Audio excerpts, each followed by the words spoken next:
L'attaque. Un mois plus tard, le chef des armées d'Alsétie convia le gouvernement à une réunion de préparation d'une riposte en cas d'une action armée de l'Ortera. « Gouverneur, dit le plus haut gradé, nous avons des armes. Nous pouvons repousser une force de frappe importante, mais il y a des limites. Si tous les alliés de l'Ortera se réunissent, nous n'avons pas de solution. Et notre arme nouvelle ?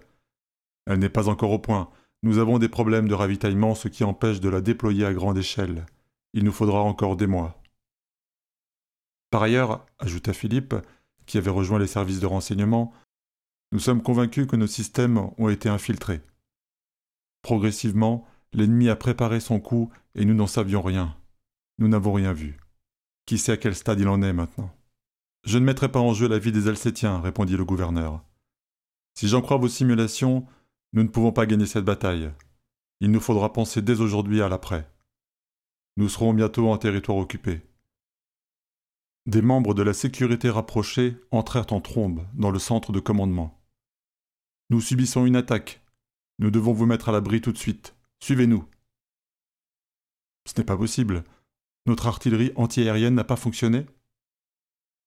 Cela vient d'un commando. Ils ont réussi à franchir les murs du palais. Venez.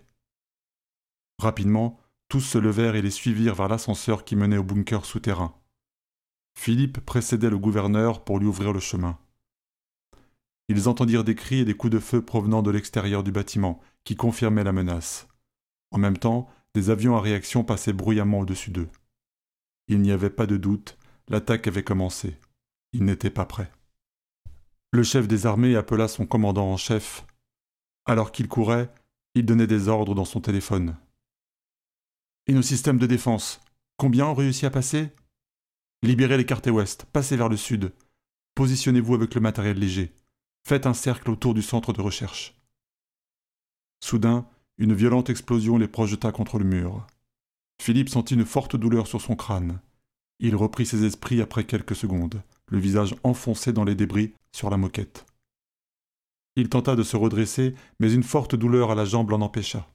Il vit une large entaille sur sa cuisse, d'où le sang coulait sans cesse. Il aperçut plusieurs corps inanimés autour de lui, dont celui du gouverneur.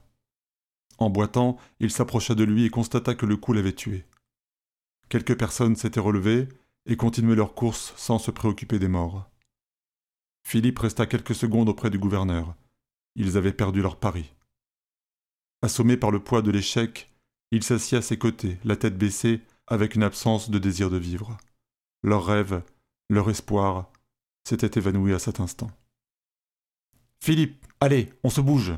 C'était Charlotte, qui était montée à l'étage pour leur venir en aide et qui l'avait saisi à l'épaule pour le secouer. « Charlotte, qu'est-ce que tu fais ici ? Tout est fini, le gouverneur est mort. Allez, il faut bouger. Appuie-toi sur moi, on y va. » Elle prit son téléphone. « Lancez l'opération en vol, vous entendez ? Parfait, je vous attends dans 5 minutes. » Elle tira sur la manche de Philippe pour l'obliger à se redresser. Il se mit debout et s'appuya sur elle. Dans son autre main, elle portait son arme de service. Il commençait à descendre les escaliers quand elle aperçut plusieurs soldats qui montaient vers eux, quelques étages plus bas. Ils sortirent de l'escalier, tournèrent dans un couloir et se dirigèrent vers un petit ascenseur. Elle fit entrer Philippe. 2 hommes cagoulés apparurent au fond du couloir. Elle tira et les abattit, d'une balle chacun. Quand l'ascenseur commença à descendre, Philippe reprit ses esprits. « Merci Charlotte, tu m'as sauvé. Je ne sais pas comment nous allons nous en sortir. Tu sais, ça fait très longtemps que je veux te dire que je t'aime toujours. Est-ce que c'est vraiment le moment pour ça ?» répondit-elle.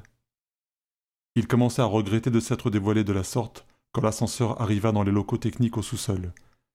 Ils sortirent et elle en bloqua la porte. Elle reprit Philippe sous son bras.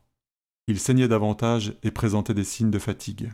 « Allez, encore un effort, c'est au bout du couloir. » Après quelques minutes à parcourir les travées désertes, aux murs de béton et à la lumière pâle, ils grimpèrent quelques marches et ouvrirent une lourde porte. Ils entrèrent dans une cave humide et froide où de vieux objets restaient entassés. Elle ouvrit la porte de la cave qui donnait sur l'extérieur. Philippe comprit qu'ils étaient sous le lycée qui jouxtait le palais du gouverneur face au terrain de jeu. Quand un bruit d'hélicoptère s'approcha, elle l'aida à se relever. Ils marchaient de plus en plus péniblement. Ils sortirent sur le terrain alors que l'hélicoptère atterrissait sur le gazon. Visiblement, les soldats avaient déjà secouru d'autres personnes qui se tassaient dans l'habitacle. Ils se dirigèrent vers l'hélicoptère, puis elle l'aida à monter et donna quelques ordres. « Charlotte, viens! Qu'est-ce que tu fais » demanda Philippe. « J'ai quelque chose d'important à faire.